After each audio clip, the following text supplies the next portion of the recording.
Blog Talk Radio. Hello, everybody. Glad you could make it tonight to Blog Talk Radio. Open mic night tonight, but I decided at the last minute to do something on PTSD, post-traumatic stress disorder, since it's a major topic now in the United States and around the world.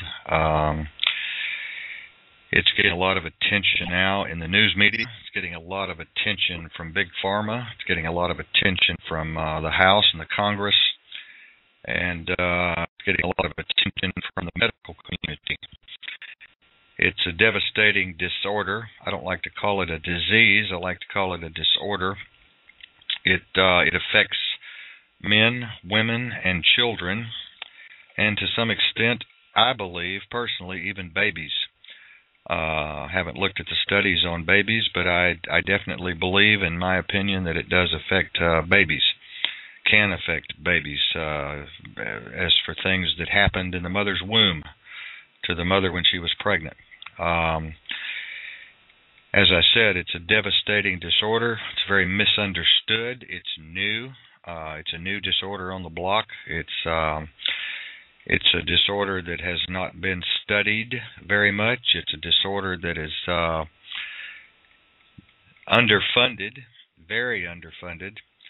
I don't know of any major universities that have taken on any long-term studies of PTSD folks, and I will tell you right now that it is really something that we need to put on the front burner and talk about, debate, communicate about, do shows on, study, and evaluate and analyze because of so many people having it. The world that we live in today makes it rather easy to fall off into a PTSD mode. It's a baffling disorder as far as trying to describe it. I'm not even going to read you how they describe it tonight. I'm going to talk from me, from my personal experience. I'm going to speak from the gut, from the root, as I always say. Rubber meets the road. Kiler Davenport's experience with PTSD, a little bit about where I came from in order to attract this disorder to me, in order to implant this disorder within my brain, within my spirit, within my body, within my psyche. This show tonight is for everyone because many of you have PTSD.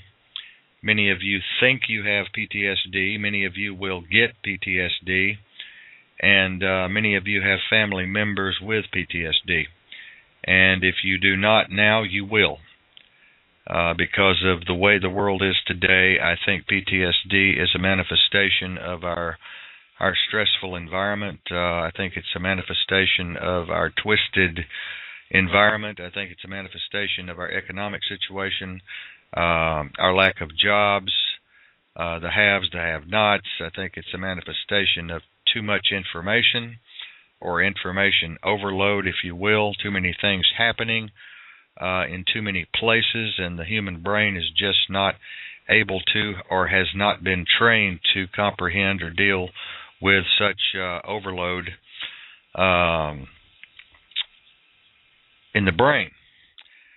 I want to read you a piece that I wrote about my early years coming into the business of death, emergency medicine, paramedics, advanced cardiac life support, search and rescue, homicide, dead body pickup, forensic science, working in the funeral home, embalming, working in the crematorium with the retorts, burning body after body after body after body. And as I say, we started a PTSD group. We call it PTSD Today. And if you all would like to come over and join us, you can. It's going to be a hardcore group of folks who have really got PTSD. I want to mention this before we go on tonight. There are a lot of people out there that claim to have PTSD that do not have PTSD. I'm the kind of guy that likes to dig deep down into the stories that we bring to you all here on DestinyRadioNetwork.com and BlogTalkRadio.com. And there are a lot of people out there who claim to have PTSD because it's the going thing. There might be some disability money involved. There might be some sympathy involved. Somebody might feel sorry for you. We see a lot of homeless people out here holding signs that says, I have PTSD, and they have a dog, and they try to get on people's sympathy. The show tonight is really not about profiling someone to see if they have PTSD. It's about those of us who really do.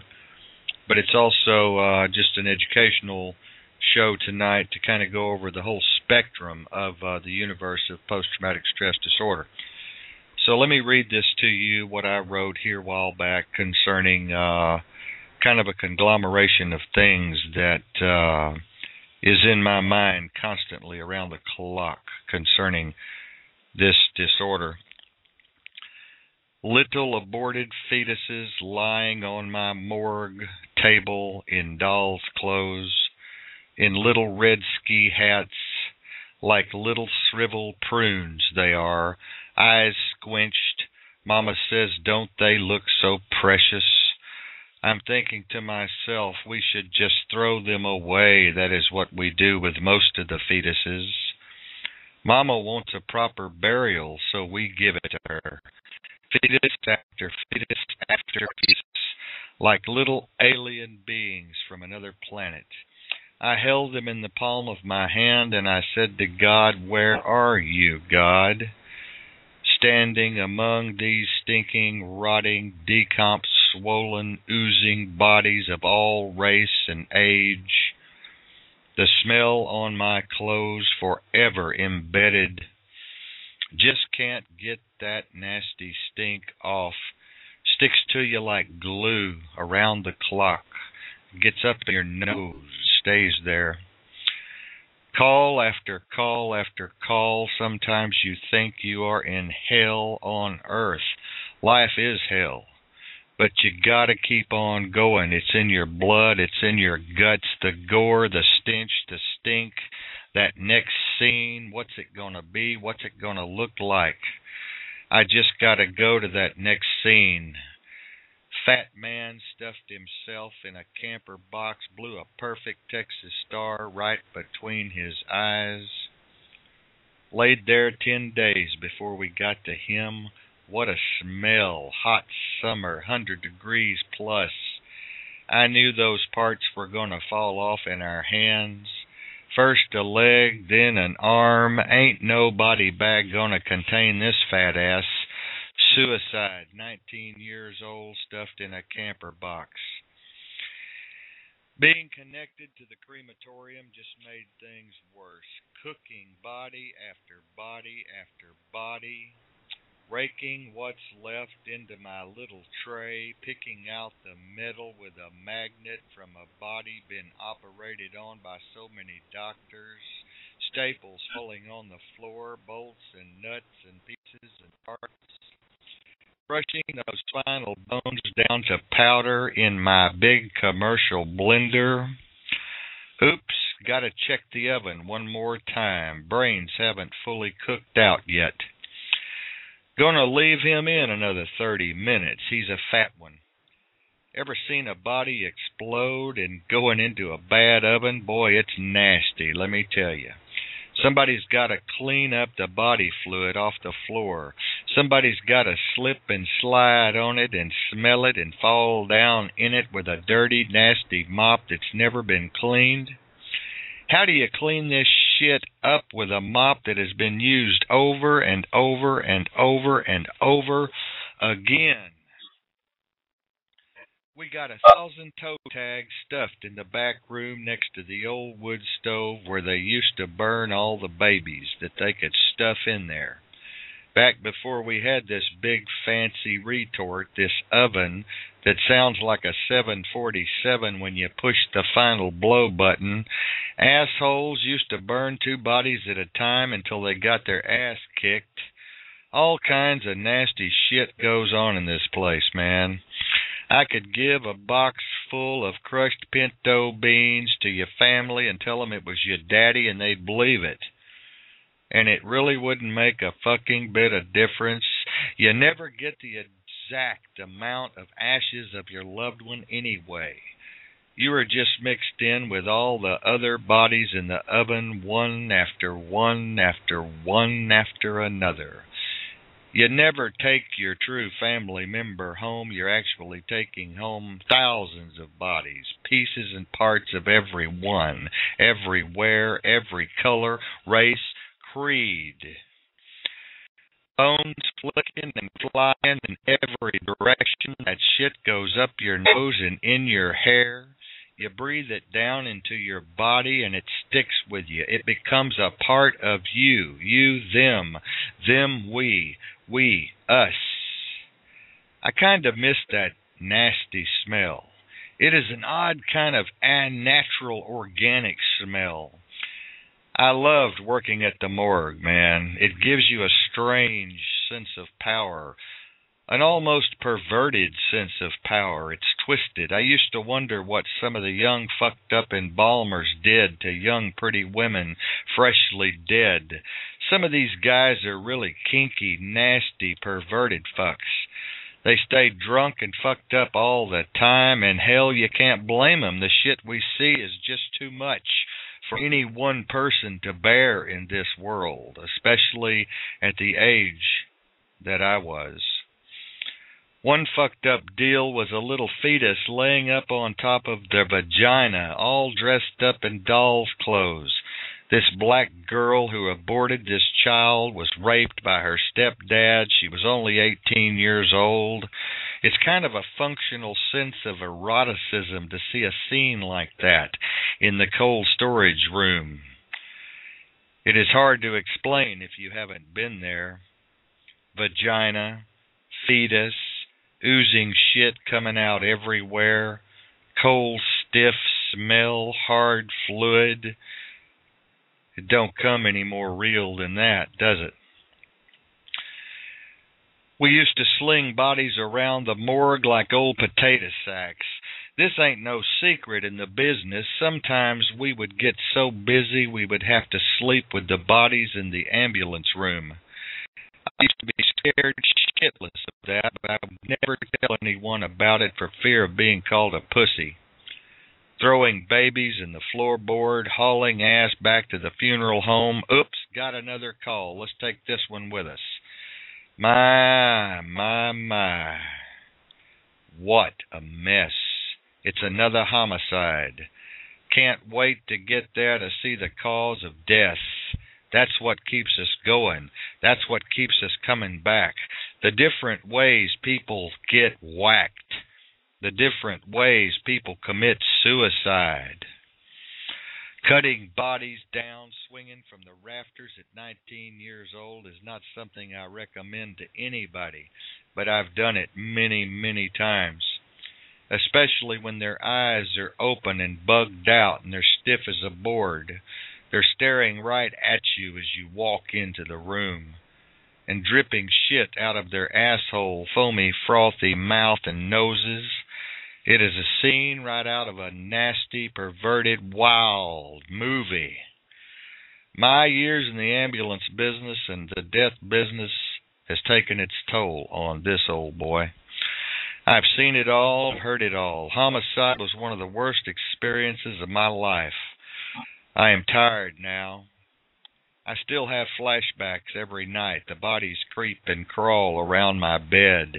I've got fucking post-traumatic stress disorder from hell. Very few of my friends know or even understand the pain I feel inside. It is hard for me to interact with a lot of people because people just don't want to hear this shit, nor do they want to understand how someone could be involved in this kind of world, or even that this kind of world could be like this. I'm telling this story because you want to know what is on my mind. I'm 56 years old now, and I have to say, I miss the business of death, the business of chaos. Well, that's my piece. That's my story. And I'm sticking to it. You know, that is not even the beginning of what I have experienced in this very bizarre business that many of you will never get a chance to experience. And I hope and pray that you do not get a chance to experience the horrific things that I have been in the middle of. Back when I worked homicide, dead body pickup, forensic science, we were in the midst of the funeral home, the crematorium. We were in the midst of the ambulance station, the MICU, mobile intensive care unit. The hospital was all right there around me. And I was in the middle of it, and it was my life. I was married to it. I was as much married to it as any of you are married to your spouse. And as a matter of fact, I lost my spouse that I had my kids with because I was in this business. And you've got to become this business. It's not something that you do part-time. It's something that you do full-time. It's something that you become. And as I said in my writing, you have to keep going back. Something draws you back and back and back to the next dead body, to the next scene, to the next rescue. Something draws you back to the funeral home to see who came in, what do they look like, how did they die. Something draws you back to the crematorium to stack those bodies up in that cold, nasty, dirty, blood-stained floor morgue. To put them back in the oven, some feet first, some head first, depending on how fat they are. We burn some for an hour and a half. We burn some for 4 until they're well done. And as I said, we rake them out of those retorts and put them in the tray and bring them over to the table where we put your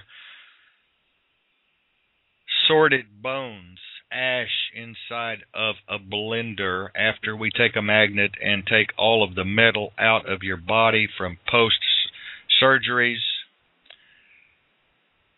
And then we put you in that blender and we blend you up really good. You and 1,000 other bodies, because you can never get all the ash out of the oven. We can never sweep up all the ash on the floor. We can never pick up all the bones that are flicked and flacked from place to place in the morgue, in the crematorium.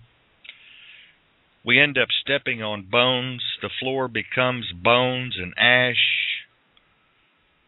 And after a while, you can't even see the floor anymore because you're so depressed and so freaked out from the business you're in. You just get to where you don't care anymore because nobody ever comes in there. It's a very private place. My little morgue, my little cold storage, my retorts times 2. Gets in your blood, folks. I know it sounds a little twisted. I know it sounds a little crazy, but it's real. It's very, very real. You know, the funeral business is just as nutty. We go out in the middle of the night out of our apartment, staying in the funeral home. We hop in the hearse and we first call car out. We go pick up a body. We never know what we're going to get. Sometimes at the house, I remember one time we picked up a guy with AIDS who had died in his bed. He was 22 years old. We tipped him over in the front yard.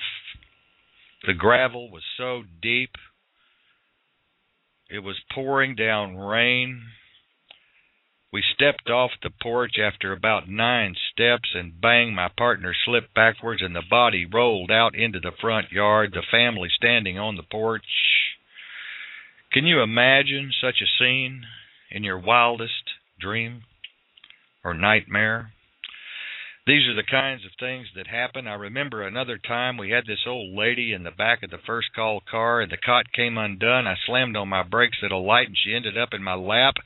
She didn't have a head because they had already cut the head off like we do at the morgue when we take your brain out.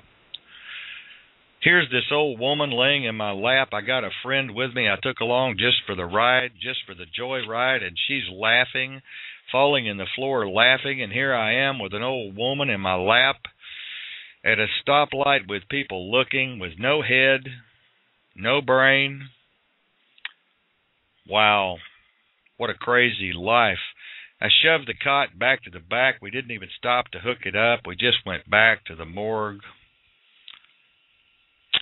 Yeah, it's really bizarre. I remember when we used to put the newspaper back when the morning news was in Dallas, Texas. We used to run by there, go through there, contract with them on bodies, and a lot of time we'd stop at the funeral home in Dallas or Fort Worth. And I remember the old embalmers pouring the trash off in some old woman or some old man's gut just to get them filled up, you know, because we use plaster Paris a lot of times too, but it's just what's available. The evening paper, whatever, stuff it in there and sew them up just to make them look kind of normal again.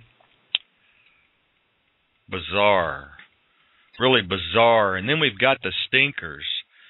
The decomps. You know, I used to go out on so many scenes where we could smell the body for 3.5 to 4 blocks away. I remember one time picking up a guy who had been killed by his girlfriend. He was still floating in the hot tub. He had become soup. He'd been in there at the highest temperature for I don't know how long. We pulled up to the house, and of course Homicide Division is there as usual, the old boys we work with. We pull up and we see this soupy shit oozing down the curbway 2 blocks away. And the smell was unbelievable. The hot tub had run over and he had made soup. And the soup was being shared with all the neighbors in the neighborhood. We got there and he was floating on top of the water. His body had blown up 3 times its size. He looked like Curly the time he fell in the vat of plaster on the Three Stooges. It was the weirdest thing I've ever seen in my life. That was a call I'll never forget. Cannibalism used to be big. Picking up bodies, going on homicide scenes where killers had eaten parts of the body on the kitchen tables. These things don't make the news, believe it or not. Sit down and have supper after killing somebody and cutting part of their leg off and frying it up in the frying pan and having dinner like Jeffrey Dahmer did. I experienced so much of that, it's a wonder I didn't kill myself. I really don't know why I stayed in the business after that point, because the period of time that I'm talking about now is probably the worst periods of my life. Decomps after decomps after decomps. Bodies bloated so bad in the hot summer they're bloated up 3, 4, 5 times their size. Body fluid running into their clear, transparent skin. Blowflies the size of peas flying and hitting you in the head. The smell so rotten and so rank that you cannot get it out of your clothes, let alone your skin, your nose, your mouth, your ears, your hair. It's definitely a 24/7, 365 job. Definitely not something you do part-time.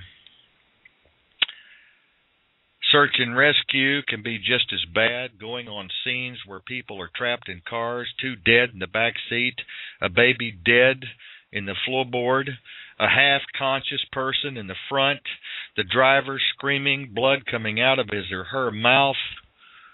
What do you do? What do you do? How do you handle something like that? Many people on Facebook say, Kiler, calm down, man. Life's not that bad, dude. Liven up. Get a little love in your heart, son. And I say, fuck you, you little prick. You pussy. You haven't been where I've been. You haven't done what I've done. You haven't seen what I've seen. You haven't tasted what I've tasted. You have no idea what life is all about until you see that much death and come back from it like I have. And then you realize, and then you know what life is really all about. You have a 6th, 7th, 8th, 9th, and 10th sense. You really get a grasp on life and people. You really get a grasp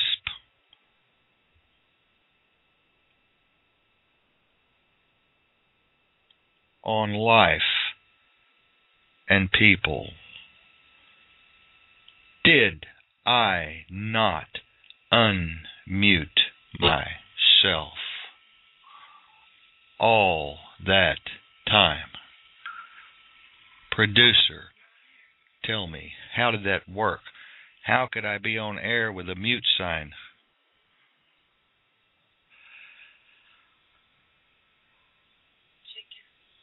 Let me just read that piece again in case no one heard it.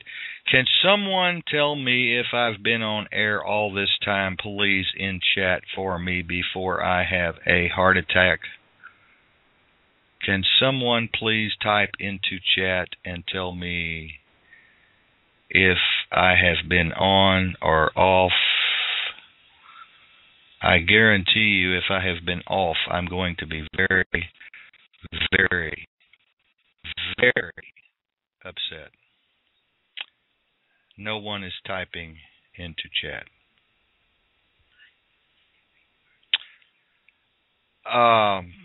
We can try this again, but if that mute button doesn't work, then what's it there for?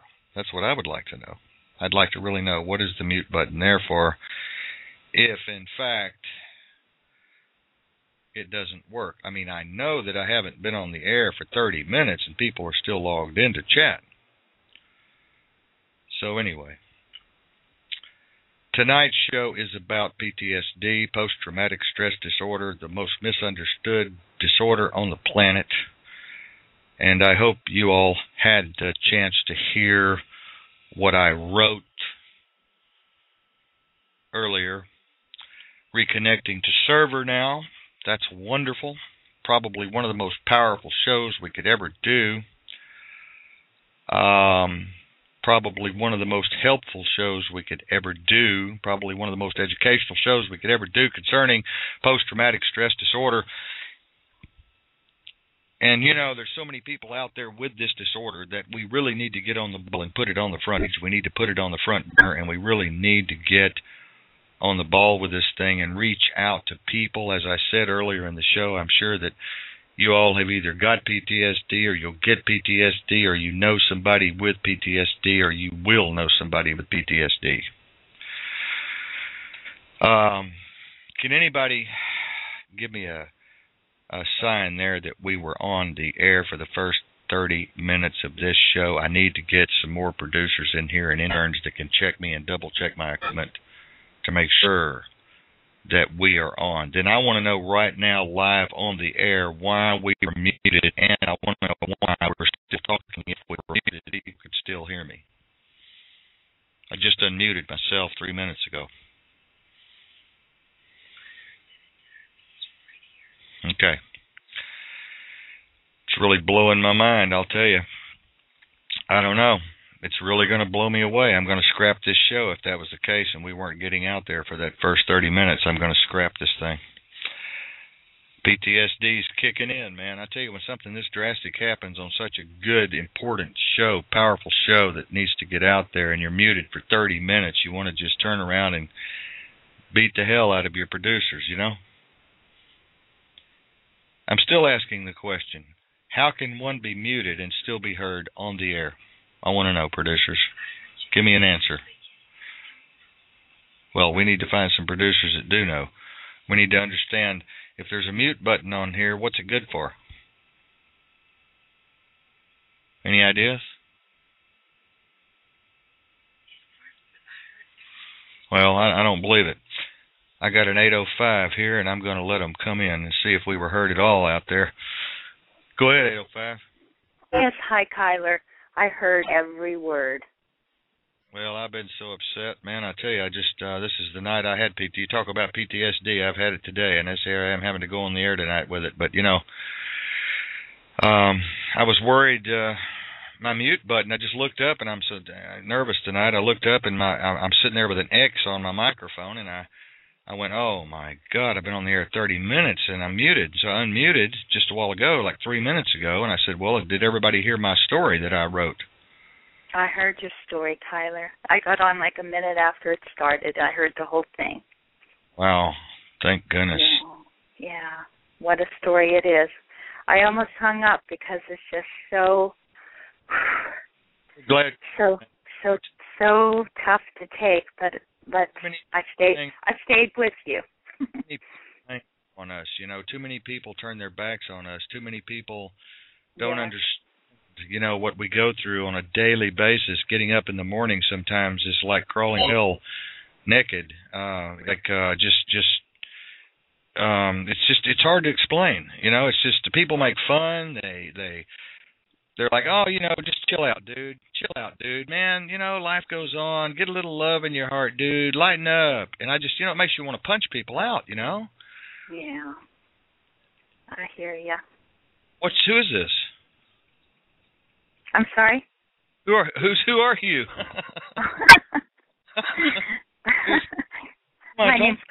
This is Colleen. Hi, Colleen. Hi, Kiler. Is this your first time to listen to my show, one of my shows? No, I've been listening to you when you're with Kate and Tony and Santosh. Oh, yeah, my team over there. Yeah, I just love it. We love it. Yes. Yeah. Well, thank you so much for sharing that.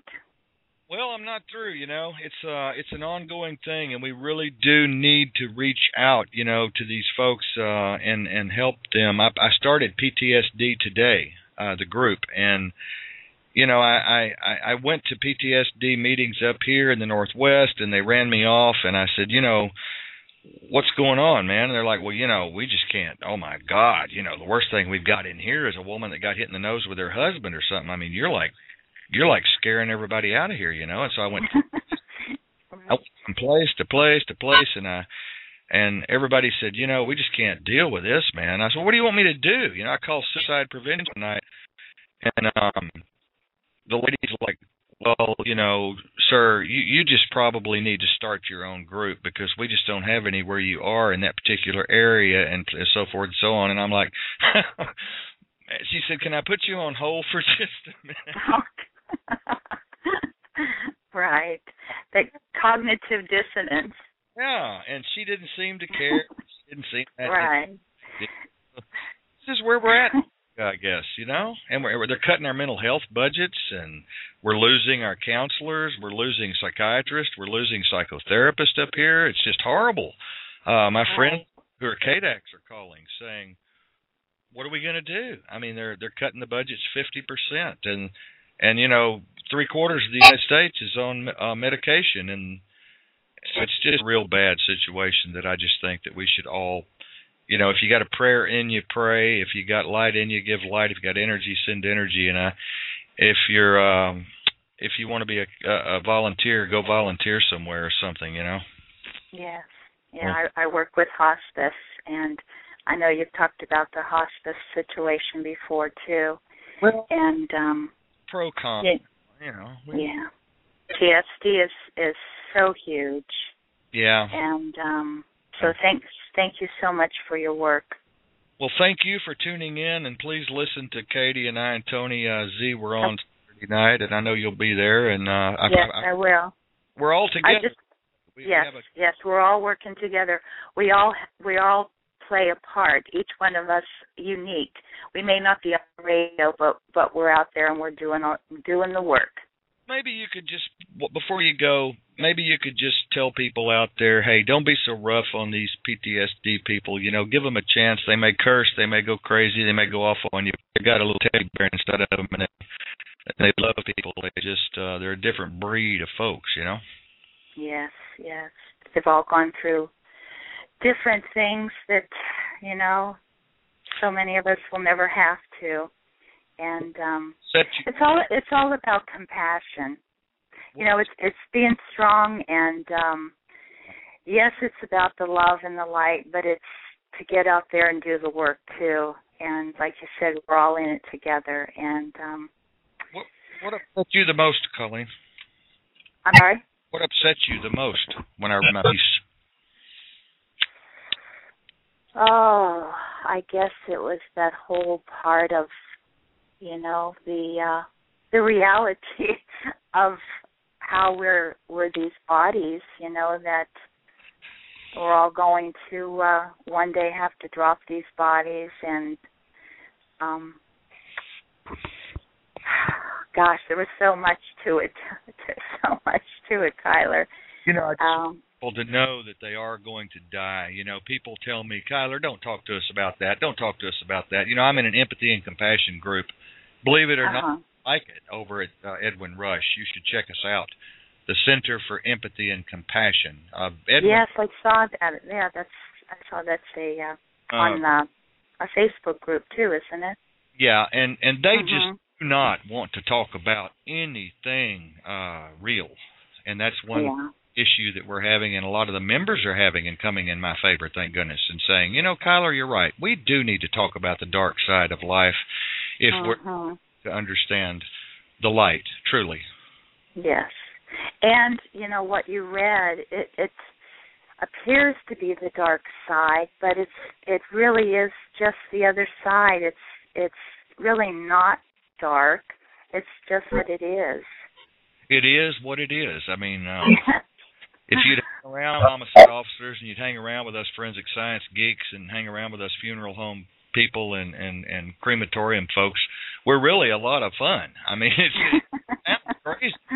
But we're the most fun bunch of people you could be around, just in kind of a twisted way, Well, I mean, you also have to be so dang strong too to hold it all together. And I'm sure there's been many nights you didn't hold it together, but cried. That's okay.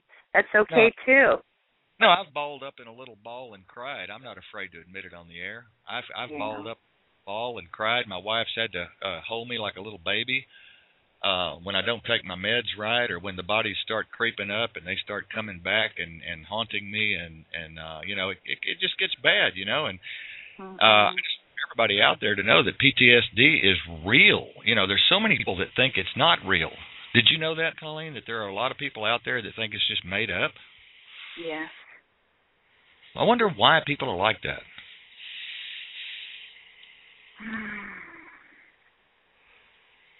I don't know. Well, it's because it's people want to be in their world, and they want it to be where nothing comes in that's uncomfortable for them to have to look at. It's too much.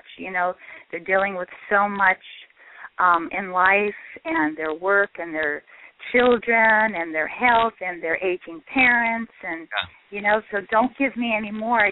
I can't take any more. The only good thing, I think, and I'm just kidding, kind of, that ever came out of Hillary Clinton's mouth was it takes a village.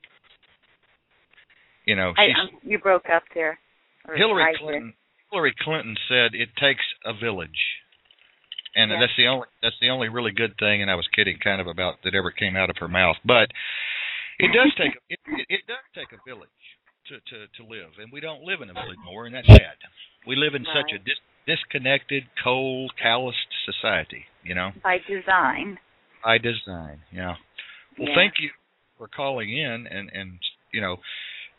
I really appreciate your support, and so does Katie and Tony Z and all the others out there in our syndication.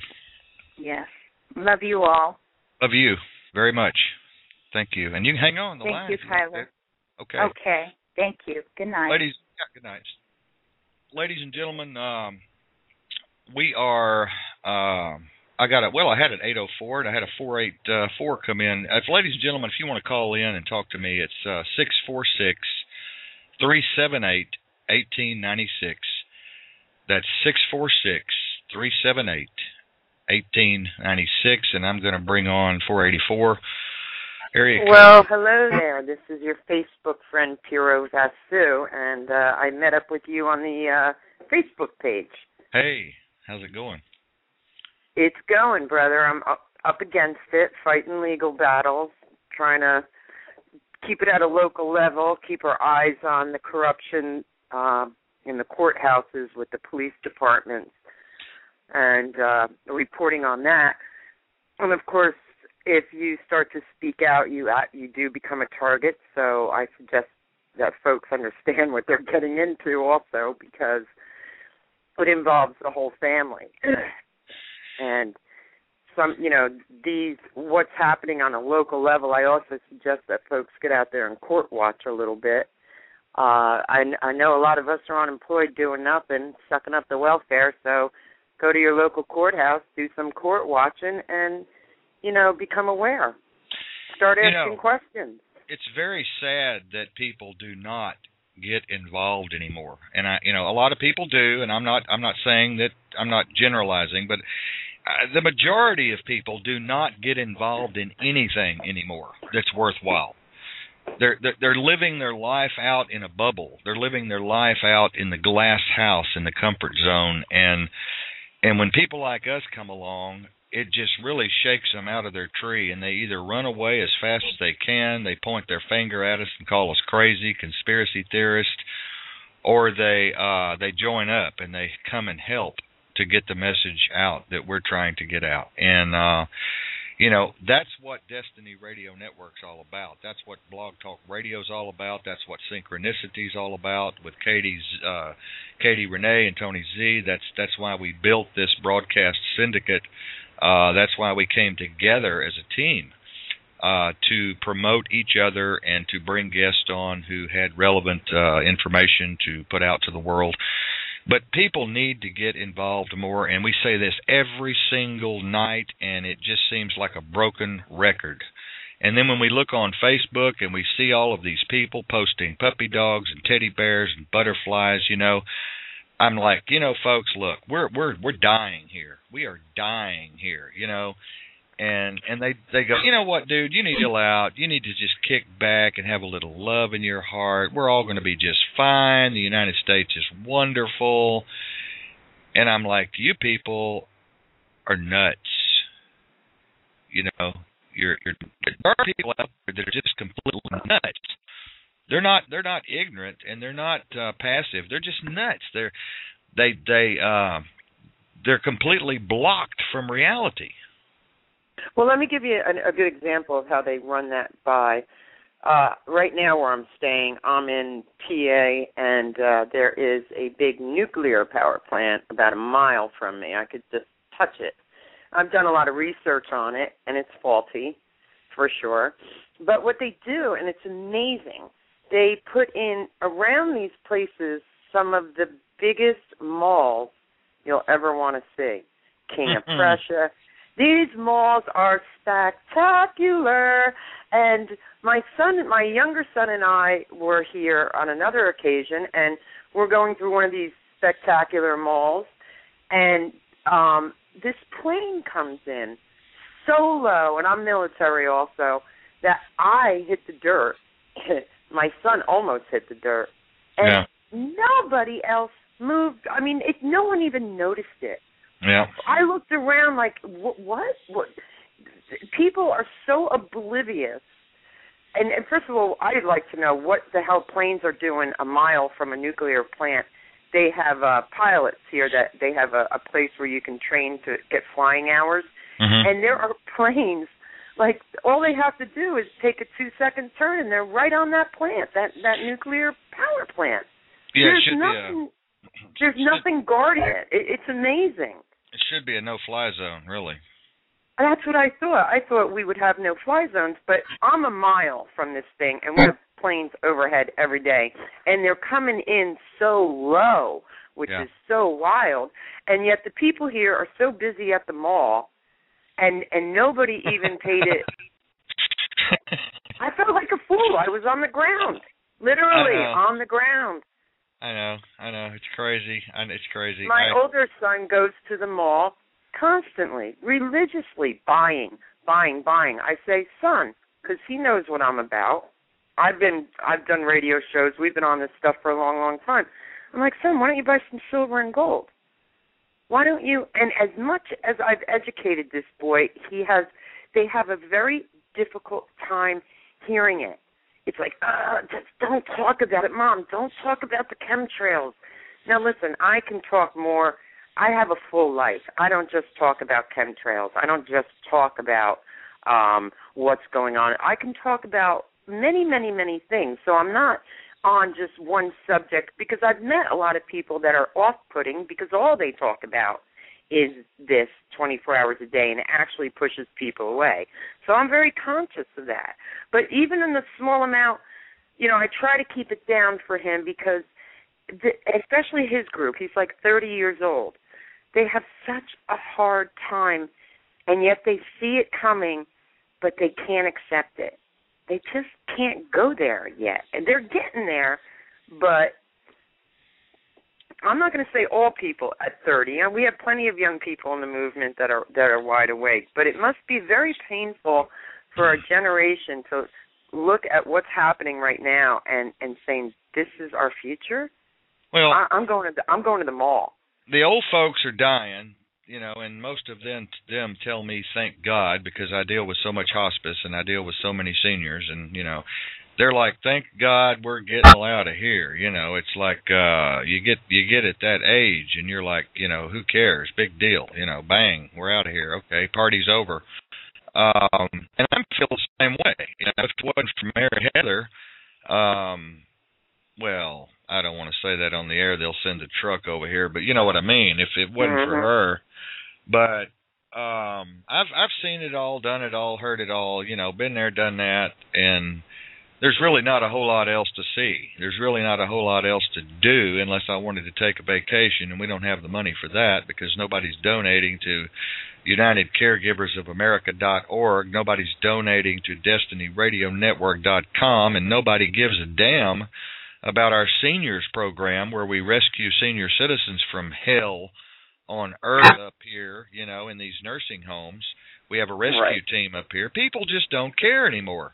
And I have people on Facebook say, Kiler, you're so damn pessimistic. You're so damn negative. You're so damn dark. And I say, you know what? It's true. It's true. People do not give a shit anymore. And those that do are being just silenced. And those that do, there's not enough of us. There's not enough of us who are willing to get out and actually get in trouble. Screaming at the... You stand alone. Look, I had to do 48 days in jail. My case is still not over. They've tried every which way. I work with the UCC, and I'm kind of hip to some of the remedies that are out there. That's why I was in Texas putting up, making judge the fiduciary and doing all that kind of shit, whatever. Yeah. But the point is when you're arrested, it's you. You stand alone. Oh, yes. Okay, all this camaraderie bullshit on everybody's there for you. They run. I've had them run. I've had them run away. I was at an Occupy deal in Oregon, and we were doing some interviews. The cops came, and they were rounding people up, and they were pushing people back. And I was out front, asking the cops, "Hey, back off yourself. What are you doing here? This is a free speech zone. We're on the sidewalk." And I'm like really getting hot, and I'm really moving toward these cops, man. And I had 75 people with me, and I look around, and there's two little short guys behind me. And everybody's getting in their cars and trucks and driving off. And so all of a sudden, I feel like a complete idiot. All of a sudden. Oh, no, I know exactly what you're saying. We had truthers for the 9/11 Truth Movement stay at my house when I had to give them a heads up that, I filed some heavy paperwork and that bail bondsman might come here and try to arrest me. Yeah. And the bail bondsman, the morning they were leaving, I was making breakfast, did. And do you know, these truthers were so freaked out and petrified. Meanwhile, I'm having coffee and cigarettes because I know I'm going to jail. Yeah. The bail bondsman's out there. And these people are fucking freaking out. And I'm like, dude, all you have to do is not answer the door. Right. Don't answer the door. It's that simple. Yeah. And then they got more freaked out. I said, look, if you want to leave, leave. I'm staying here, and I'm not answering the door. Yeah. So these truthers go running out there, and of course the cops go up to them and they're asking them a million questions. But do you think that these guys knew how to handle that situation with the cops? No, not at all. Not at all. Blah, blah, blah, blah, blah, blah, yeah, blah, blah, blah. I was shocked at how uninformed and how they couldn't even handle their. They just waived all their rights to these cops, right? Yeah, it doesn't take but an hour video to give them just the basics of how to handle themselves. Did they forget the video they've ever watched on how to handle the first contact with cops? So, they wouldn't. These guys wanted to leave. They wanted to leave, and they had the cops had no authority to keep them there. Yeah.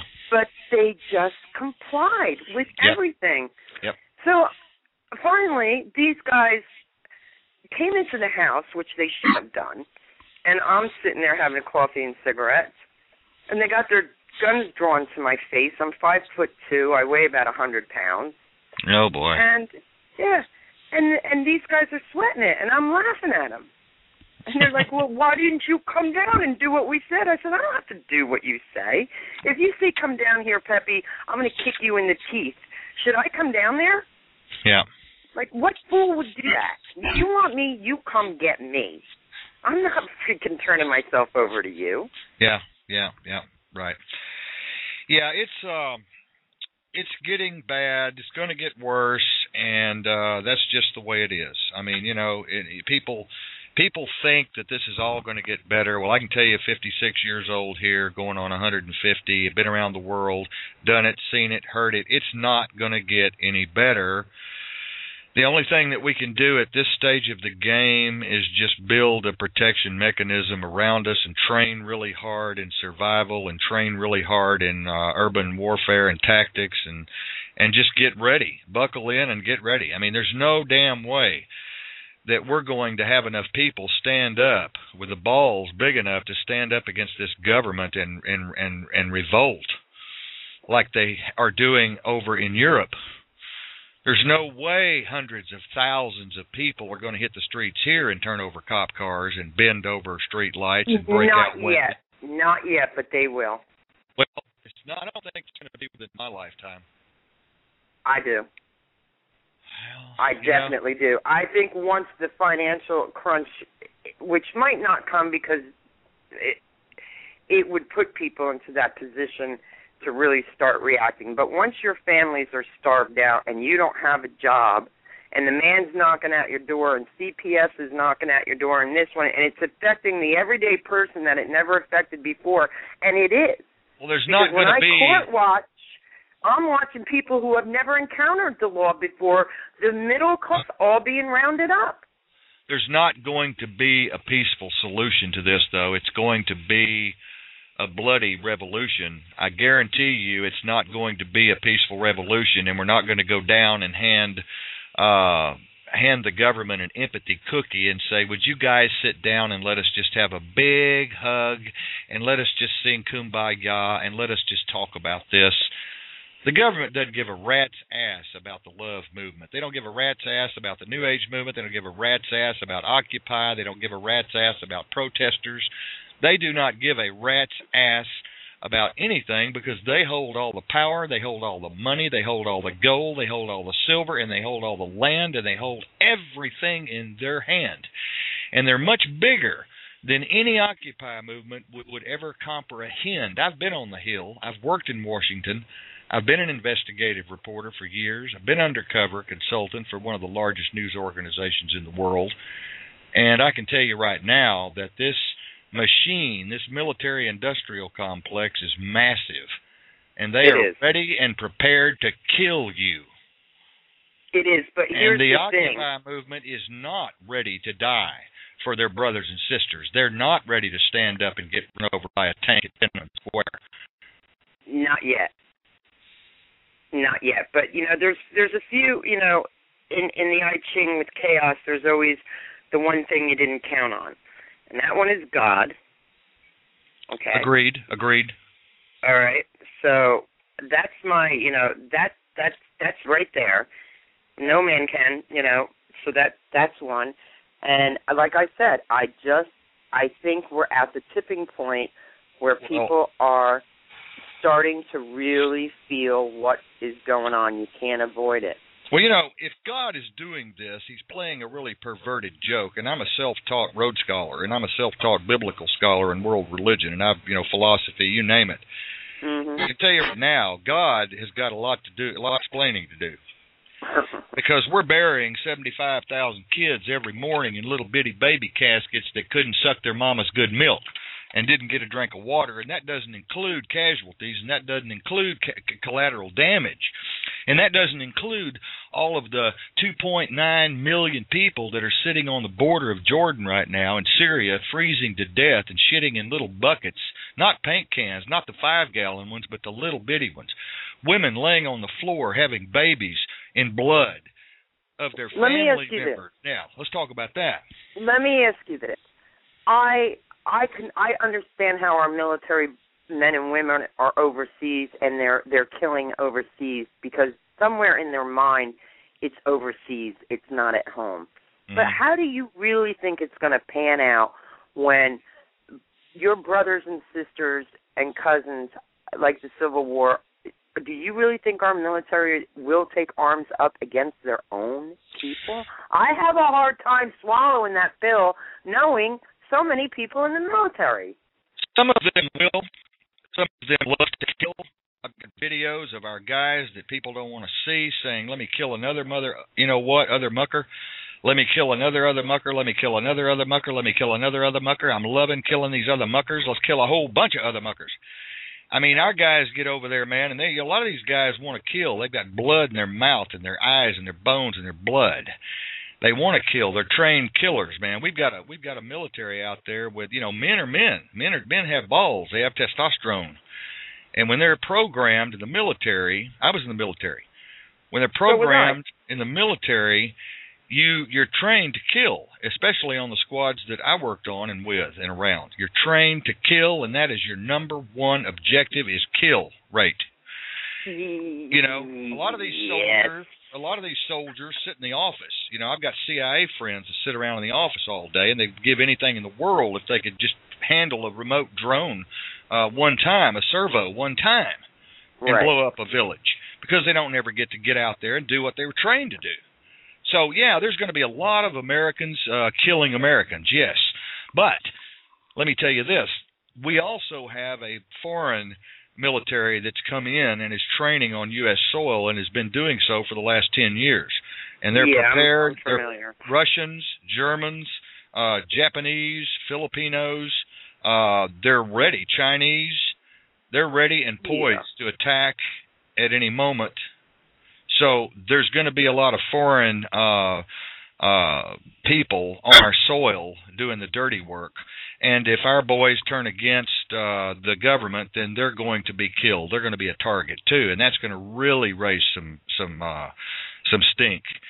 And then you've got the local police departments that are stupid as hell. They're having to read their damned legal book to see what they can book you on and stop you on a stop. A traffic stop is so stupid. They're going to be the ones that want to kill too. They don't mind killing other people. They don't want their families killed. But these cops don't mind killing other people for their boss. Not all cops, but I've seen them coming through with how they're training them now. I know in New Jersey you can't have, to even go into the academy, you cannot have an IQ either over 96, which is not very high. No, it's not. And this is just to get accepted into the academy. Yes. They don't want you to have a high IQ. They don't want you to be brainy to go into to be a police officer. They want you to be able to be submissive, and they want you to be able to be conformative, and they want you to be able to submit to the rule of law and do exactly what you're told to do. And, of course, they give you a big gun and a pocket of guns and a trunk full of guns to make you more powerful, make you feel important. So, yeah, the human beings are capable of anything. All of us. Yeah, history proves that. Yeah. So, history proves that, for sure. This show is all about PTSD. We did get off subject a little bit, but But then again, this also kind of is swinging back to PTSD. They're starting to turn against us with PTSD now. The cops are wanting to arrest us for being unstable. What was the other word the cop used with me this morning when I got stopped? He used the word unfit to drive home. Because I told him, he asked me why I had these pills with me, and he wanted to know what the pills were. I said, well, I'll just show them to you. No big deal, you know. I said, I have PTSD from hell. And he goes, well, I'm a two-tour man in Iraq myself. And, he's a big old muscled-up guy. And I go, well, I didn't really stop you to talk about your 2 tours in Iraq. You know, he stopped me, but I made fun and said, why did I stop you? And he goes, I could take you to jail, boy. And I said, for what? And he went back and ran me every way but loose. FBI, ran me in Texas, ran me in Oklahoma City, ran me in Oregon, ran me in Washington, ran my FBI, my state, NCIC, TCIC, OCIC. He comes back all pissed off because he couldn't find anything on me. And he goes, I could take you to jail. I said, for what? He said, well, you're unfit to drive. You have PTSD and your hands are shaking right now. I said, yeah, and I haven't had my medication this morning. And he goes, no excuse. You're unfit to drive this vehicle. Why don't you have somebody come and pick you up? I said, no, thank you. I can drive home. So, he was just really badgering because he didn't have PTSD and he'd had 2 tours in Iraq. But the way I'm figuring it is he might not have had PTSD, but he might have came back a psychopath. Yeah, right. Well, getting on to the PTSD, I started out with Oath Keepers some years ago. I'd never been on a computer before. Yeah. And all this information came flooding in over the past 4 years, and I'm into everything. My eyes and ears are everywhere. And for critical thinking, I'll make my own decision, thank you. I don't adhere to Oath Keepers, what they say or whatever. I just have my ears to the wall wherever I go. Yep. I was an admin for a little while there, but the point is that from all this information, from all this studying, look, I've been in the military, no problem, but all of this is so overwhelming. You end up with a form of PTSD just from everything you absorb in. A lot of people that are doing what we do, it's very difficult to maintain balance. Yeah, it is. And people that weren't in the military or people that have not even had a traumatic situation in their life as a child or growing up or a spousal beating or whatever, I think that's what you were alluding to. They're even getting some form of PTSD because of the way society is today and what we have to go through every morning and the news we have to hear and the information overload on the Internet. 1 minute we're being attacked by Nibiru, another minute there's a strange planet next to Mars, and it's a hollow planet, and the next minute the Anunnaki are coming down, and the next minute there's a UFO over Brazil, and the next minute it's just one damn thing after the other. I was telling Heather the other night, it's a wonder people can even go to work nowadays if they've got any kind of brain. I told her, I said, I wish I was ignorant. I said, I never thought that I would say that I wish I was ignorant. I wish God had not have made me so smart and so alert and so oriented and so inquisitive and so curious to every single thing that goes on in the world. I read, she counted, I've probably read over 4,000 books, and that's probably a record somewhere. But, I mean, and there's some people out there that can't even, they don't even know where they're at half the time, and they're just as happy as a lark. They don't even, and maybe that's why the Bible says, and some pastors are probably going to email me and say that's not correct, but the Bible says what? The meek shall inherit the earth. And then Grandma used to say, ignorance is so bliss. Well, I think Grandma had a point. Oh, yes, ignorance is bliss. It's because I lay in bed all night, and my brain's turning 1,000 miles an hour. Mine too, and I often wonder, that's part of it too. I mean, come on, they've got to know that all this information that people are absorbing can do that to folks. I mean, there's not a day that doesn't go by, like you were saying, where there's not another horrific headline, one after the other, and it's speeding up and speeding up. They know that has an effect on people. Yes. You know, in some subtle way, it seems like they're trying to drive us over the edge of crazy by inundating us with all of these little tidbits of information about UFOs and giants that have been discovered 20 foot. I heard this on Coast to Coast last night. This guy was talking about giants had been discovered that were 20 foot tall, and then I hear all about transhumanism, and I hear all about these. I could just go on and on. But there's merit to a lot of that. Well, yes, there really are these freaks out there that are into transhumanism and nanotech, and we got the chemtrails. That shit is real. I know, and that's the scary part. That's the scary part. It is real. And we're being surveilled constantly around the clock, and people don't understand. Facebook is one of the most dangerous networks in the world. It's one of the most dangerous platforms in the world. They put their kids on there naked. I see all these little sexy 13, 14-year-old girls that look like hookers on there, and I tell the parents, hey, do you understand how sexy your little daughter is, and how many perverts and how many weirdos and how many normal men are out there that are looking at your daughter and they're not reading the Bible while they're doing it? And do you understand that the massive corporations in America are profiling your daughter at this moment and your son at this very moment? And they're going to use all of this profiling information against them and all of their friends for the rest of their life. And they say, you need to go seek psychiatric care immediately. We are defriending you. I can't believe the responses from some of the people. I mean, please, it's in you could go to mainstream news and they're telling you that about Facebook. Yeah.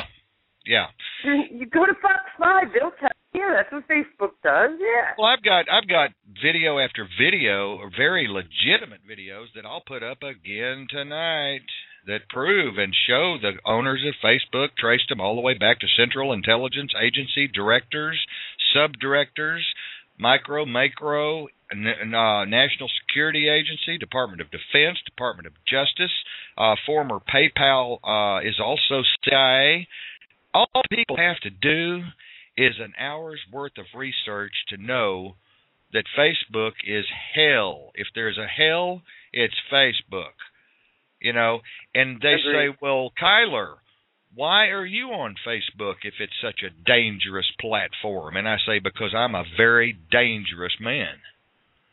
I'm there for a reason, too. Yes. I don't go there to socialize. I don't either. I go there specifically. I do not chat about my private shit at all. No. I drop links, and very rarely do I even comment on the links that I drop. Of course, some of us warriors know each other personally and privately, but that's another story. You know, we like you and I share things privately, probably in PM, that we would never tell anybody else, because a warrior can tell a warrior. Usually, a warrior can tell a warrior. Well, you know what they say? It's the warrior who's had enough bloodshed who loves peace the most. Yeah, and I can sniff an NSA agent a mile away. I can sniff you. If I don't trace you with my computer, which I can, I will sniff you out if you're an NSA agent. And most of these NSA agents are so young and dumb, they're hired right off the street. They're disinformation agents. Can you believe they're hiring people off the street that worked at Burger King to be disinformation agents as long as they can type and spell their name? I mean, here's an interesting tidbit. When we sent CPS a packing, because we're good at that, I chase more people out of my house and, and I'm in your face. This little 100-pound girl does not take shit. But anywho, we had to prove to the judge, this is how deceitful these people are. I said, Your Honor, we wrote this big letter, and he goes, I said, Your Honor, CPS is forwarding all of the juveniles' information, personal and every other witch thing, to the National Security Intelligence Agency. Why is that? He goes, no, they're not. They're not doing that. And CPS was like, we're not doing that. We're not. Well, I'm like you. I dig and dig and dig. And I dug right up into their paperwork and was able to procure a copy of a very in-depth report that is definitely, these children, all of them that are tied up with CPS, it's going to the NSA, and Yep. other federal agencies. Yep. And when we said that and procured their own paperwork, Yep. I'm telling you, that courtroom cleared the fuck out. Yep. What they're doing is they're building individual profiles on every American citizen. And the people that tell me, oh, I don't have anything to hide, I'm a taxpayer, and I go to church, and I belong to PTA, and I'm a soccer bomb, I say, you're exactly the ones they want. They know the criminals. They know the felons. They know us warriors. They know all of the people that stand out. It's the ones that don't stand out, the ones that are in danger, are the soccer moms. Right. And the dad Absolutely. that worked at the local shoe store. They want to know who they're associated with. They want to know what church they go to, what country club they belong to, what kind of boat they have, what kind of car they have, what kind of motorcycle, what relationships do they have, are they committing adultery, because all of these things are going to come up in court, and all of these things are going to come up one day when you least expect it, like Candid Camera used to say, one day when you least expect it, someone's going to come up to you and say, I've got all your Facebook information. And it's not just Facebook. They have, like you said before, many other ways. Every social platform that you've ever been involved in, every time you take a picture with your smartphone, it gives the exact GPS location of where you are standing within 3 feet. Every time you text a message to anyone, it goes into the supercomputer in Dallas, Texas, or Utah, right, or Canada. They've got another secret one in Canada.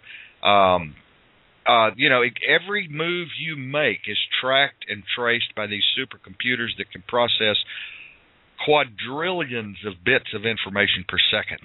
And it's not human beings sitting there taking all this information down, a stenographer. It's a supercomputer. And the supercomputers are I've been there. They're 5 football fields long, and they're 25 foot high, and they're lined from wall to wall. The wiring in these things would go from here to the moon and back 1 million times. And people are so stupid, Let's just, and I know we're off topic again, and I'm sorry about that, but that's okay. As far as spying goes, they try to emancipate our son during school hours when they just wanted to give him a piss test. And I hadn't signed off on it. They had to contact me. They wanted to get around it. So what they were trying to do was get him to sign an emancipation paper that they could now become the parent, basically, and take him to the hospital. Long story short, the way it all fell down, he had a migraine. He suffered from migraines, and the nurse cleared him. She said, no, he's not high. I sent him home yesterday. He's got severe migraines, and he suffered and had a history of them. Well, the principal wouldn't call me. She kept him in her office while he was throwing up, sick, seeing auras, and put this legalese in front of him for this 13-year-old boy to sign off. Now, luckily, we have prepared our child for when anyone wants your John Hancock. No way until we get there. Anywho, right. With that being said, I immediately removed him from the school and started homeschooling from that day. But when I called Gratz, who was the superintendent of all the schools in New Jersey, and got to talking with him, come to find out that they do have in all the grammar, and they're starting in grammar school. There's a person attached to your child called a mentor. It's very similar to Common Purpose over in Europe. Mm-hmm. That mentor, don't be fooled. That mentor is not there to mentor your child. Mm-mm. That mentor is asking your child questions. Does Mommy have a gun? Does Daddy have a gun? Do they smoke pot? Da-da-da-da-da-da. Do they watch so they're porn? gathering all this information. Do they argue? And do they go out on each other? Yeah. And then they make a list, a profile list. Of course. And that's what they're doing. And Gratz it came right out of the bag. And when, we faced them, we went head to head with the school system. What are you doing? Well, parents are the enemy. Are you kidding me? Parents are the enemy of the state. Parents are the enemy of the state. The state wants to control your children. The state wants to own your children. The state does own your children. They do. The state owns your children lock, stock, and barrel. You do not own your children because you do not own yourself unless you've done all the things that you and I work on and talk to people about and teach people about. But right. The state is on a move now to move Big Pharma into all the schools in the United States and take the children over and drug them up and on psychotropics. And that's the move, and that was the whole reason for this gun scare. It wasn't about guns at all. If you'll notice, this thing is calming down now. I predicted this before other people did. As a matter of fact, it was breaking news for me. I told everyone this gun thing is not about guns at all. It's about getting everybody so afraid that they want to bring Big Pharma into the schools and calm all the children down with drugs. That's what it was about. And if you'll study, you'll see that Big Pharma is behind all of this gun scare thing. Connecticut, all the way back to the Oklahoma City bombing, all the way back to the Columbine, Big Pharma is behind all of this shit. Oh, they have a heavy hand in it. And let me tell you straight up, my son's friends, okay, first of all, my son, he's above average intelligence. They wanted to put him on meds. My son's friends, I mean, out of, let's just say 10 of his friends, I can tell you, and this is no lie, that 5 of them are on pharma in school, and yes. The doses are outrageous. Yes, and you also know that the schools are training the kids to spy on the parents now. And right, kids that's what the mentors are. Kids don't like their parents anyway, okay, in America. In most cases, okay? Kids don't like their parents anyway. They've been programmed not to like their parents. They've been programmed to go down to the park and talk to the wino or the pervert or whatever instead of their parents. So when the school comes in and does all this mentoring crap and it butters up to the kids start telling them all this stuff about, well, Mommy does do this, and Daddy did go out on Mommy, and they did have an argument, and Daddy pulled a knife on her one night. Oh, really? Oh, my God. That's right. Let me write that down, and let's see. And then CPS is at your door, and they're kidnapping your kids. And look, the crazy part is they're doing it to grammar school children who have no clue they're being duped and aren't mad at Mommy and Daddy. They love Mommy and Daddy, but they're trying to be good students and answer the questions. Yep. Ladies and gentlemen, if you want to call in, we're at 646-378-1896. This is Kiler Davenport coming to you live around the world from blogtalkradio.com, on Skype.com. We are DestinyRadioNetwork.com. That's Destiny, DESTINIE. If you want to join our new group, PTSD Today, you can find it on the internet, PTSD Today. I believe that's in all caps. And it's a great group. It's going to be a better group. This is our first show on PTSD tonight. We did get a little bit off the subject, but I'm kind of glad we did because it is open mic night. I did get to read my story, and I am going to read my story again on the closing of this show because I want you all to know where I come from. I want you to know what kind of stuff that I've been through. I want you to know who I am. I want you to know who Heather is. I want you to know what we do here at Public Radio. Many of you think this is a game. Many of you think we're having fun here. Many of you think we're getting rich here. Many of you think that we're just using the public to get donations. Many of you have accused us of being a cult. Many of you have accused us of being crazy. Well, you know, whatever. Do whatever you got to do. Say whatever you got to say. But I will tell you right now that we are damned, dogged, and determined to turn this country around if we have to die doing it. And we're going to be singing this seed to the end of time, my time, which may not be very much longer because I do have cancer and I do bleed a lot and I am sick. But you know what? I don't care. It's not about me. It's about you. It's about every single person in this audience. Most of you out there are clueless as to what's going on in the United States today. Most of you are clueless as to how government operates. Most of you do not study. You're not educated. You're not well informed. You have not studied history from our first century history to 19th century history. You've not studied. But yet you rant, you rave, you post, you plot, you hit the like buttons, and folks, listen to me. You're farting in the wind. You're farting in the wind unless you get out there locally and do this thing on a local level. It's not going to work. Facebook is not going to save this country. Facebook is not going to educate the kids. Facebook is not going to bring unity and fellowship. It's not going to put people on the same page. It's not going to do a damn thing, although it does serve a purpose, and I admit that. It does serve an information purpose, But what you do with that information is what counts. If you sit in your house for the next 10 years and play Farmville and Mafiaville and Petville and thisville and thatville, you should be in Shitville, because that's exactly where you're going to end up, is in Shitville. There are people out there playing these games 80 hours a week. I couldn't believe it. I didn't even know there was 80 hours in a week. People out there playing games 80 hours a week and spending all of their money on Farmville to buy cookies and tokens. And, you know, what is this country coming to when we're spending billions of dollars on Farmville? I couldn't believe Farmville is taking up hundreds of millions of man hours on the computer. What the hell? And you can't get a donation. I can't get a dollar donation for our rescue team up here. What, you know, Germany, let me tell you something about education, people.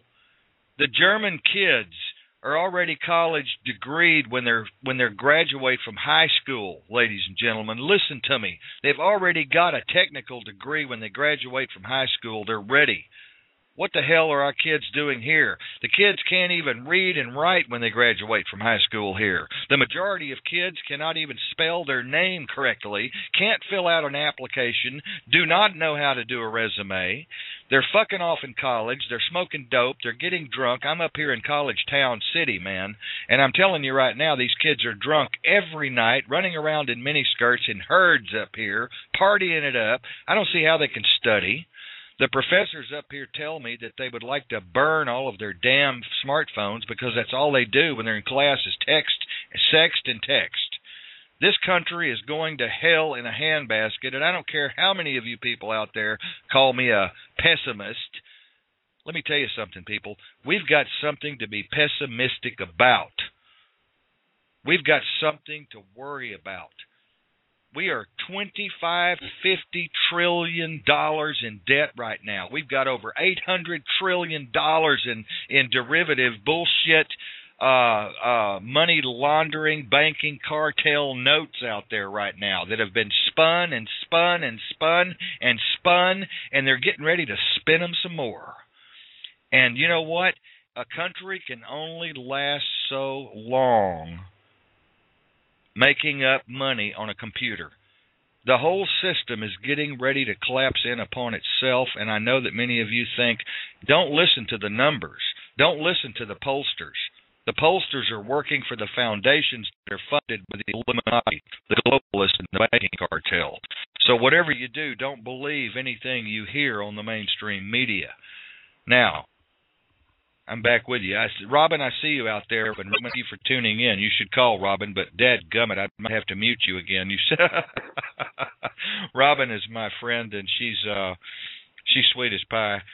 And by the way, Robin, I heard your last video, and you sounded like you'd taken a Xanax or something. You're going to have to kick some ass and get back mad again. That last video you did, you sounded so calm, it almost blew me out of my chair, man. Robin is really wild like me, and she's loud and boisterous and outgoing and outspoken like me. We did a show the other night, and I'm still hoping that thing goes viral because she was cursing up a storm and just letting it all out, man. I'd never heard anything like it in my entire life. Good but I'm for back. You, Robin. Yeah, she went nuts, and it was great. People loved it. If I would have done that, people would have turned it off. But they, for some reason, Robin just touched a chord in America, and I mean, she was just going at it. Matter of fact, you should tune in and listen to that 484. It's on my archive. But I'm going to listen to it because we don't have many female. I'm assuming she is a female, correct? Yeah. And we don't have many females that are out there, you know, calling a spade anymore. We need those voices. Yeah. Robin just tells me that she doesn't need meds like me. She's been calm all week. I'm proud of you, Robin. I'm proud of you for being calm, but I'll never forget that show as long as I ever live. I'll never forget that show that you. Can you tell us what show that is again, please? Yeah, I'm gonna put it. I'll put it up on. I'll post it and pin it when I get off the air because we've done so many shows. I forget which one's which. I'll post it and pin it when I get off the air to my Facebook page and to Destiny Radio Network's page and Kiler Davenport, Creative Thinker, and all the rest. Great. And Yeah, talking about PTSD tonight. And, folks, as I said earlier in the show, they're cutting funding for mental health right and left. I just heard another report today, two reports actually today. They're cutting mental health.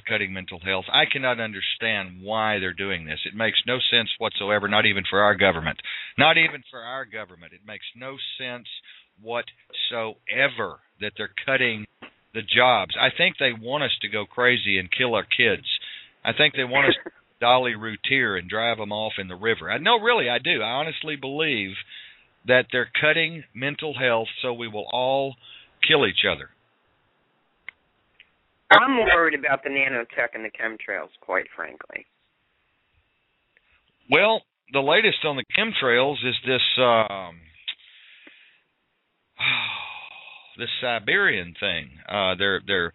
They're finding out, and I'll have to put that up on my page also because I did not read all of it, but they're finding out that this stuff has created some kind of wild chemical release that they didn't anticipate, and that it's poison.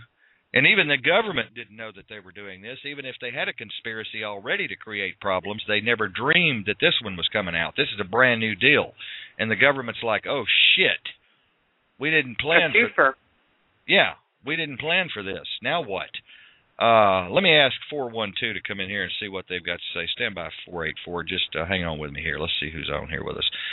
412, go ahead. That's me, right? Hey, Robin. Hey. How's it going? Fine. I guess that was an invitation that I heard a minute ago. Well, VIP co-host here. What's that?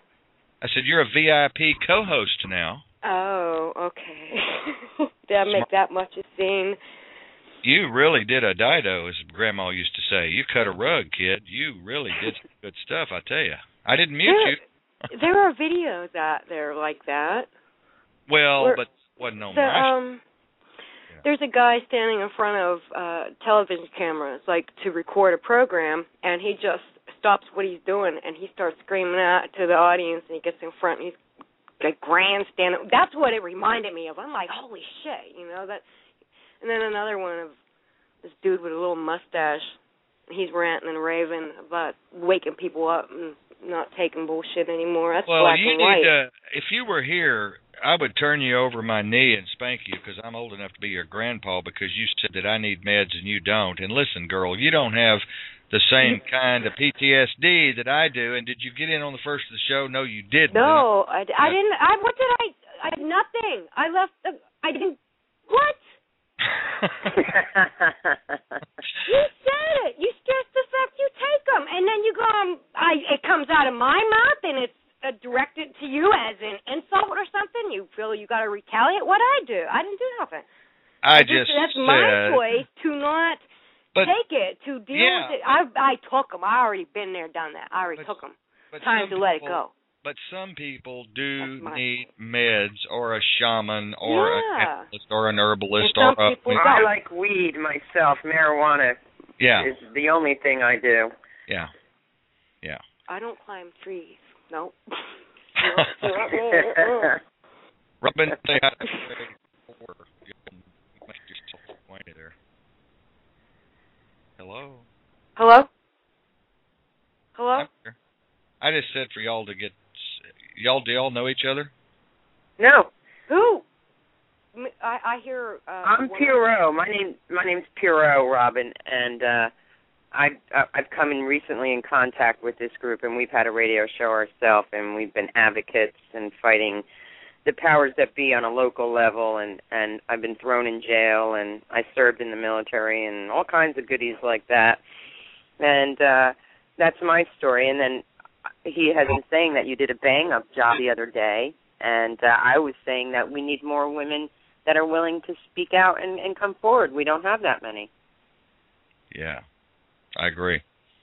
Well, I don't know where I'm at. Ever since that show, I've been like just not doing anything. Vacation, for me, but I didn't go anywhere. So I'm not ranting and raving anything. I am calm. All I've been doing is thinking, deep thoughts. I'm not Well, you're defibrillating. Huh? What's that? You're defibrillating. You're coming down from that. I let out a week's worth of energy. I got to recuperate. Like a hangover. Yeah, she spent a lot of energy on the show. Mean, really, my brain has been thinking these thoughts and just, like really deep thoughts about all kind of really important stuff.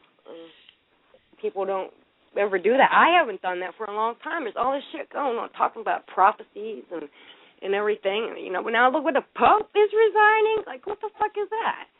I know. And it's too much. Yeah. So, somebody's got to think, well, what does it all mean? All this shit, what's it all for? And that's what I've been doing, because I got to get a handle on what the fuck the outside world is doing, because, it's got to be more than what's in the box. Well, let me say this. The scholars, and we'll do this again. Now, I talked to one of my girls about the scholars, and she said, well, I don't believe those scholars, I believe what I believe, and I know what I know. And I said, no, that's stupid. I said, you've got to respect scholars, because she said, well, what are scholars anyway? I said, well, they're really smart people, because they read everything in the world, and they have their PhDs for a reason, And I said, yes, there are a lot of nutty PhDs out there, but I said, you also have to respect knowledge, and you have to respect wisdom, and you have to respect experience, or you're an idiot.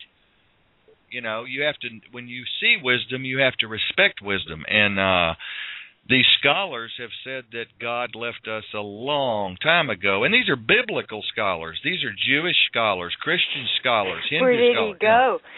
Well, he just didn't, it's like he, she, it, whatever really? It is.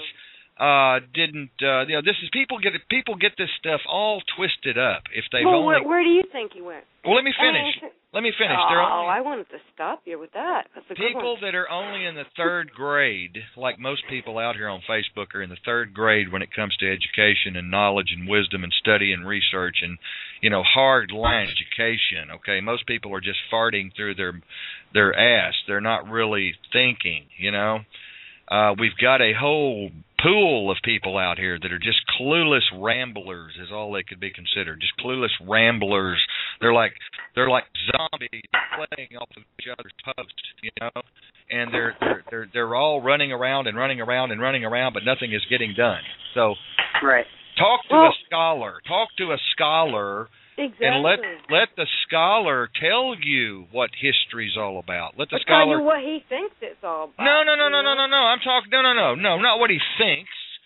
Well, what the facts history are. Book? I don't, he could tell you, okay, this book says this, and okay, you believe it. That doesn't mean I believe it. I can take what you think is fact and giving an overview of what the philosophers have said down through the ages and how it all adds up. Yes. Yeah, but who has to believe them? Oh, Robert. You got to form your own opinions. It depends on who you're talking about, I guess. Some people believe in creation. Some believe Darwin's theory of evolution. Well, but they're both true. There's people who think we're dead. There's people who think we're in fucking cyber reality. Yes. So you gotta. Were they thinking cyber reality back then? They didn't know that information back then. Way in the day when all this shit was thought out. Well, they really didn't know what know computers were. So you got to have some new thoughts in there. They left it hanging. This is Let me tell you from this scholar, okay, what it all means. None of this shit makes... A scholar in psychology. None of this shit makes a difference whatsoever. Really don't. It don't. None of this shit makes a difference whatsoever. At my age and my wisdom level and my experience level, I can tell you that none of this shit makes a difference whatsoever. I was sitting here laughing, agreeing with you, because I can't believe I'm on the computer. I was enjoying myself not on a computer, and then when I jumped on, I was like, oh. And then I left you a comment. I was laughing at that, and I'm on the radio again. We get so excited about this shit. It's bullshit. So in ourselves, and we get so self-grandized and so full of shit. And if you just go to bed and lay down and close your eyes and really think about it, this is all just for naught. Oh, this is Can my you see? entertainment. It's all for entertainment. I yeah. mean, and you take it for any more than that. I mean, God, can you see God and all of his omnipotence and all of his might and all of his or her power, all of its power? Can you see God going, I'm really bored. I've been here about 14 billion, quadrillion. Well, I just can't keep going on, but I've been there all this time, and I'm just like bored, and I want to create these little things and call them Homo sapiens and carbon forms, and I want them to all just get together and destroy each other and fuck the earth up and just make everything sick and rape and pillage and plunder each other and create this thing called Facebook. And, it's going to be so much fun watching this because I've been so lonely all this time. Oh, How stupid. And then when they die, guess what? I'm going to send some of them to hell, burn them up really good, and the ones that, I think are pretty cool, I'm going to bring them to heaven, and we're going to fly around together, and they're going to be at my feet, smelling my feet, and they're going to be, Jesus is going to be sitting there on my right side, and we're going to be going like, wow, you guys are going to worship me for the next quadrillion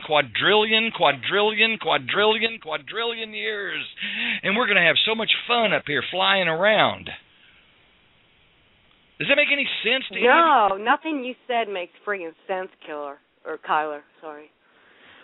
When I read your name a long time ago, I read it. But does any of that? No, nothing you just said makes any fucking sense whatsoever. I'll agree with you there.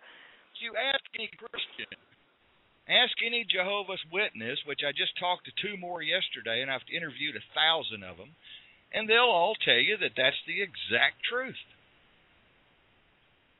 What? What? Yeah. What I just said is the exact... That's America, baby. That's America.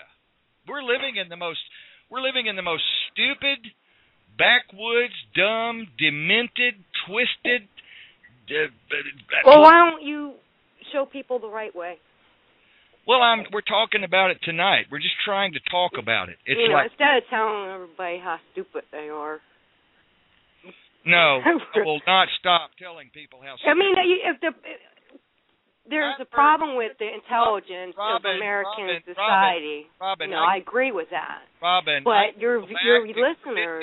I can go back to your videos and pull every one of them and edit 10,000 stupids, mother frickers, out of your videos. So don't tell me not to call people stupid.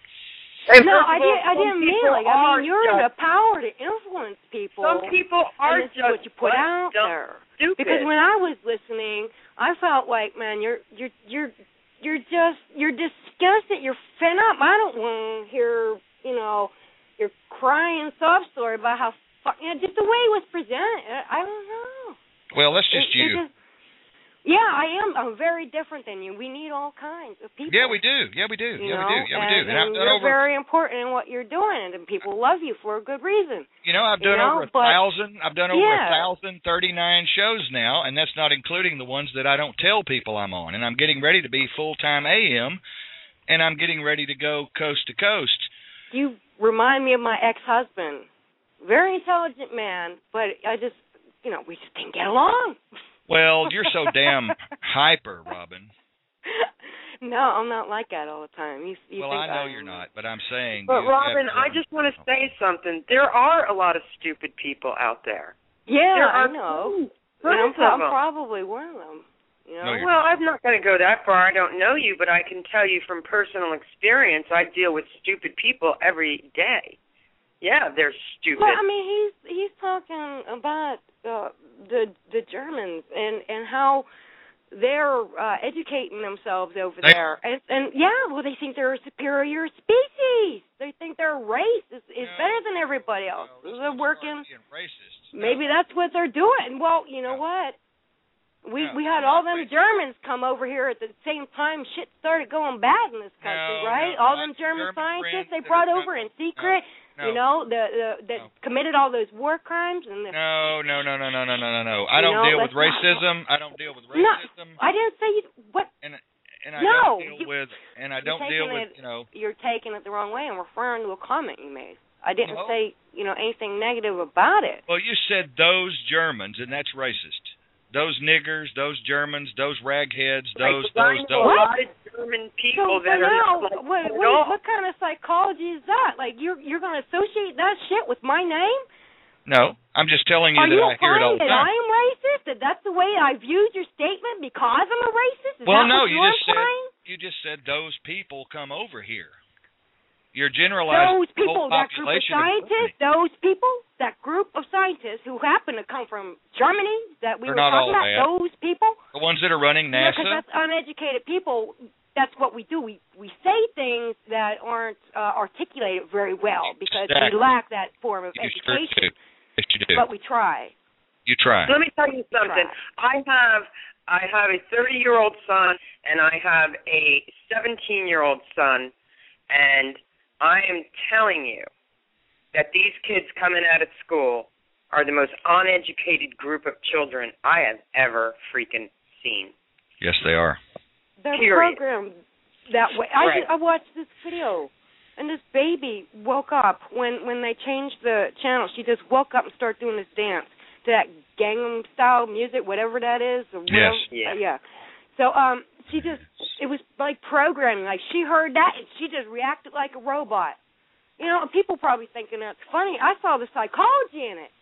And this is what society does. We play this subliminally. It goes through our kids' heads, and they're not, we're not paying attention. Well, is the TV on when you're sleeping?